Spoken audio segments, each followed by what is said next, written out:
Sejam todos muito bem-vindos a mais um vídeo do canal baseado em fatos reais. Hoje, mais um vídeo que vocês vão achar bem interessante. Mais um 11 de setembro, uma tragédia muito pouco conhecida, muito pouco falada. Mas antes de irmos à história, eu peço a vocês que deixem o like nesse vídeo, que me ajuda muito. Eu sempre peço e vocês têm me ajudado muito e juntos conseguimos, já ultrapassamos os 1000 inscritos. O que é uma vitória de todos nós, da família baseado em fatos reais, e agora é só continuar para que o canal possa crescer cada vez mais. Então eu peço a vocês, de todo o meu coração, que deixem o like nesse vídeo. Se você chegou aqui por causa desse vídeo, mas ainda não é inscrito, se inscreva no canal, ative o sininho de notificação, porque daí o YouTube sempre te avisa quando eu postar um vídeo novo. Deixe um comentário, um ponto, um emoji, isso também tem ajudado muito no engajamento do canal e ajuda a crescer cada vez mais. E compartilhem nas redes sociais, com os amigos, com os parentes, com os vizinhos. Peçam para eles virem até o canal, conhecer as histórias que são muito interessantes e também se inscreverem no canal. Sem mais demoras, vamos todos entrar na nossa máquina do tempo e viajar hoje para o ano de 1973.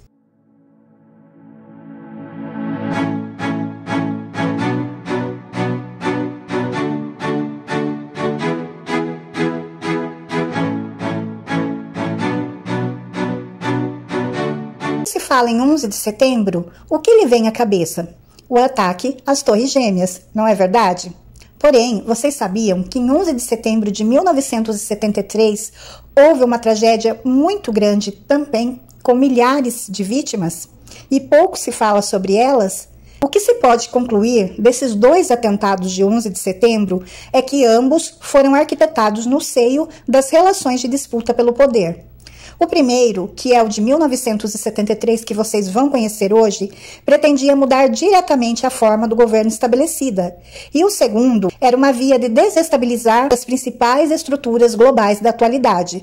O saldo de mortos, segundo a estimativa, foi de cerca de 10.000 pessoas no Chile, que é a história que vamos conhecer hoje, e de quase 3.000 pessoas nos Estados Unidos, nas Torres, que muito se fala e também já tem vídeo aqui no canal. 11 de setembro é um dia de atentados terroristas. O 11 de setembro ele tornou-se uma data em que dois grandes atentados terroristas aconteceram, deixando milhares de mortos. O dia 11 de setembro é, sem dúvidas, uma data marcante para a história mundial. Nesse mesmo dia, ocorreram dois grandiosos atentados terroristas, um em 1973 e o outro em 2001, que é o mais conhecido. No Chile, no atentado de 1973, as forças que promoveram um golpe militar no país derrubaram o governo de Salvador Allende e instauraram um regime ditatorial comandado por Augusto Pinochet. Nos Estados Unidos, aviões foram lançados contra as torres e contra o Pentágono, deixando milhares de mortos em uma ação atribuída àquela organização terrorista, que eu não vou citar o nome. Mas vamos nos concentrar na história do Chile, que é pouco conhecida. No ano de 1970, Salvador Allende foi eleito presidente do Chile, uma candidatura construída pelo Partido Socialista Chileno, em conjunto a outros partidos de esquerda, inclusive o Partido Comunista Chileno. De orientação stalinista, que já se rivalizara com o PSCH em tempos anteriores. A coalizão partidária que levou Allende ao poder era chamada de Unidade Popular, a UP. A postura do governo de Allende desagradava profundamente o imperialismo norte-americano da época, pois foram estatizadas empresas estratégicas e reformas de base foram implementadas, com destaque para uma ampla operação da reforma agrária no país. Assim, o governo pretendia estabelecer transformações estruturais que gerissem as bases para a construção popular de uma sociedade socialista chilena. Além disso, ao contrário de líderes como Fidel Castro e o Partido Comunista Soviético, ele defendia uma via pacífica para a construção de uma via popular de esquerda. No ano de 1973, a direita chilena arquitetou a realização de um impeachment para tentar retomar o poder. O plano era fortalecer-se nas eleições municipais desse ano, fato que não aconteceu, pois o PSCH alcançou cerca de 46% do total dos votos válidos. Com isso, uma nova estratégia foi articulada. com a intensificação de uma pesada pressão política arquitetada por grupos de direita e que envolvia até atentados terroristas. Sim, comandados pelo doutrina Truman e contando com o amplo apoio da Central de Inteligência Americana, grupos de extrema-direita organizaram-se nos núcleos militares chilenos, até então subestimados pelo governo de Allende. O resultado dessa configuração foi a instauração do golpe militar, que culminou nos atentados do Palácio de la Môneda em 11 de setembro. Onde Allende cometeu suicídio. A ação militar foi diretamente comandada pelo general das Forças Armadas Augusto Pinochet, responsável por uma ditadura sangrenta que perdurou até o ano de 1989, sendo também a primeira experiência neoliberal na América Latina. Nos Estados Unidos, os atentados de 11 de setembro, por serem mais recentes e por terem atingido a maior potência mundial e por terem acontecido já na era da internet, tornaram-se mais conhecidos e muito mais falados e propagados do que os do Chile. O golpe de Estado de 11 de setembro, ocorrido no Chile em 1973, foi um golpe militar que derrubou o regime democrático constitucional do Chile e o seu presidente, sido articulado conjuntamente por oficiais sediosos da Marinha e do Exército chileno, com o apoio militar, porém também financeiro, do governo dos Estados Unidos e da CIA, e também de algumas organizações terror, como a Pátria e Liberdade, de tendências nacionalistas neofascistas, tendo sido encabeçado por Augusto Pinochet, que se autoproclamou presidente. Nas eleições de 1970, Allende obteve a vitória com 36,2% dos votos, contra 34,9% de Jorge Alessandri, o candidato da direita, e 27,8% do terceiro candidato, Radomiro Tomic, cuja plataforma era similar à de Allende, que propunha transformar o Chile em um regime socialista, mas pela chamada via chilena ao socialismo, naquilo que foi qualificado de estilo empanadas e vinho tinto, por meios pacíficos, democráticos, assegurada a liberdade de imprensa e respeitada a Constituição.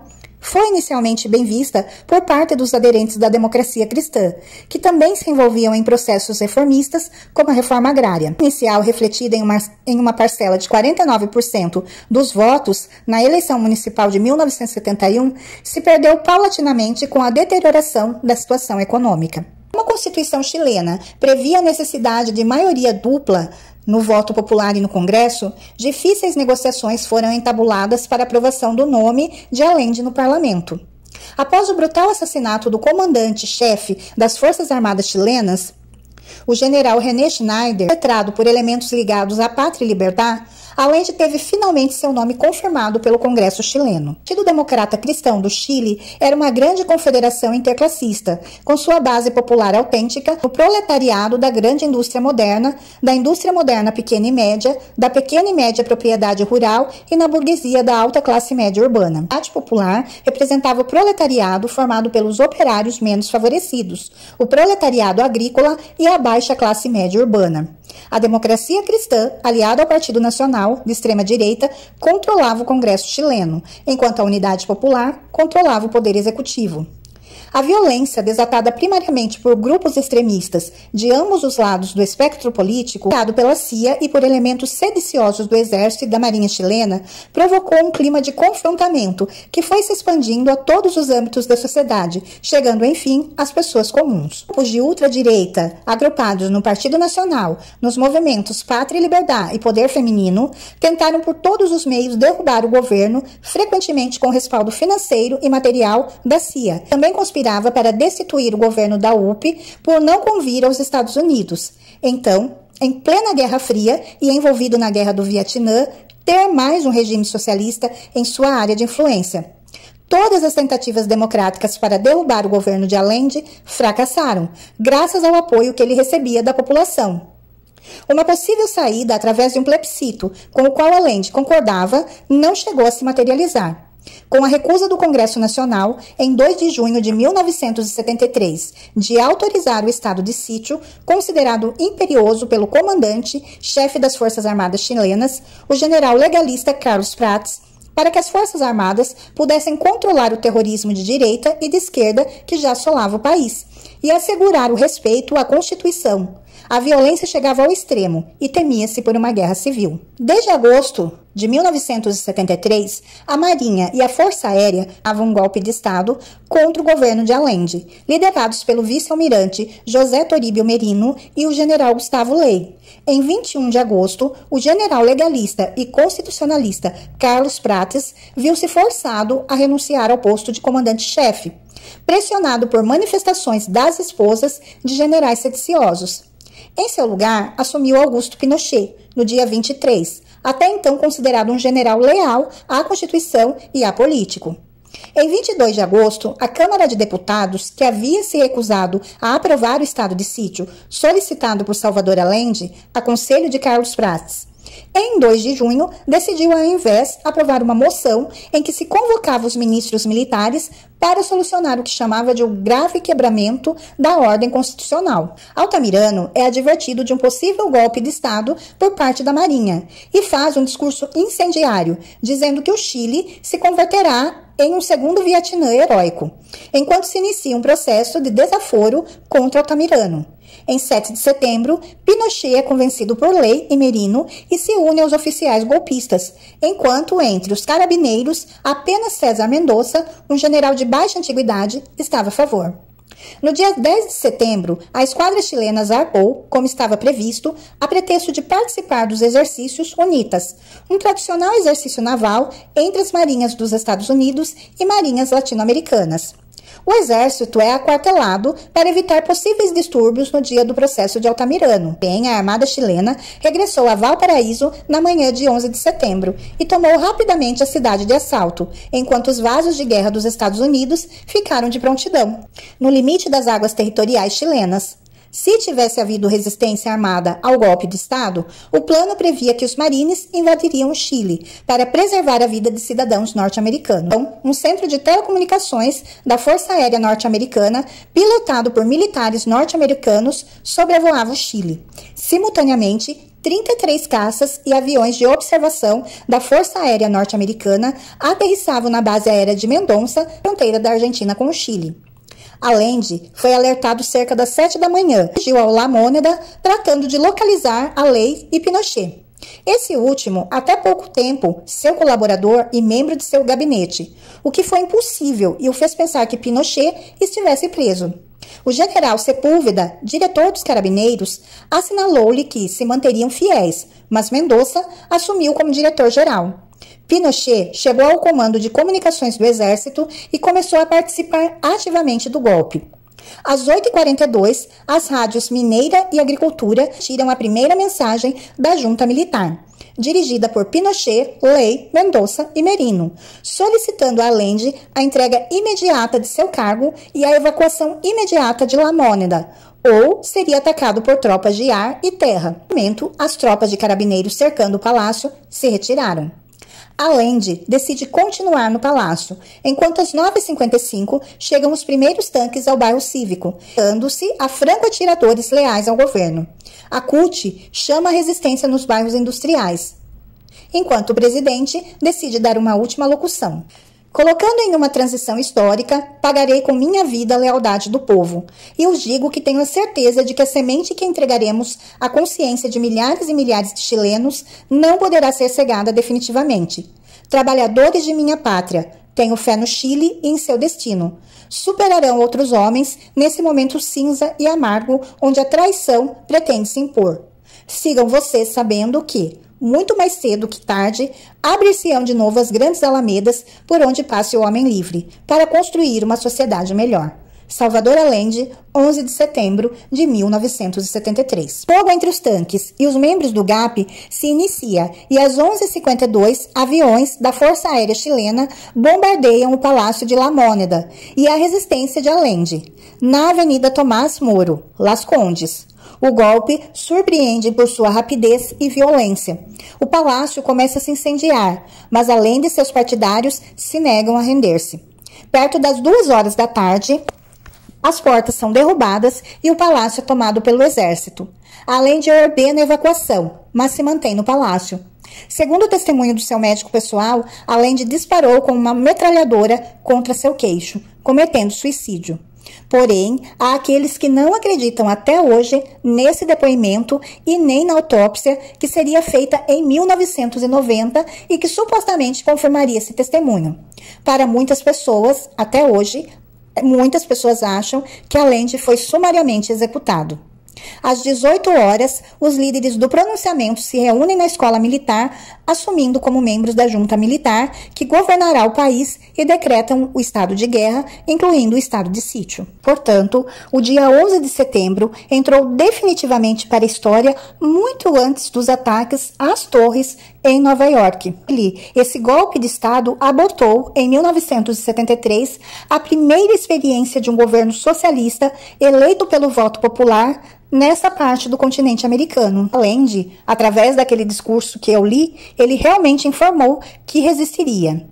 Foi assassinado ou cometeu suicídio em circunstâncias não esclarecidas ainda hoje. Porém, o Chile mergulhava numa das mais sangrentas ditaduras do continente, liderada pelo general Augusto Pinochet. O estádio do Chile, o Estádio Nacional de Santiago, ficaram pequenos para tantos presos políticos. Entre eles, o compositor e cantor Víctor Jara, assassinado no dia 16 de setembro de 1973. A ditadura chilena só cairia em 1990, depois de uma imensa crise e acusações de corrupção. O regime instaurado por Pinochet, com o apoio da CIA, deixaria milhares de mortos e desaparecidos, estimativas de mais de 10 mil pessoas.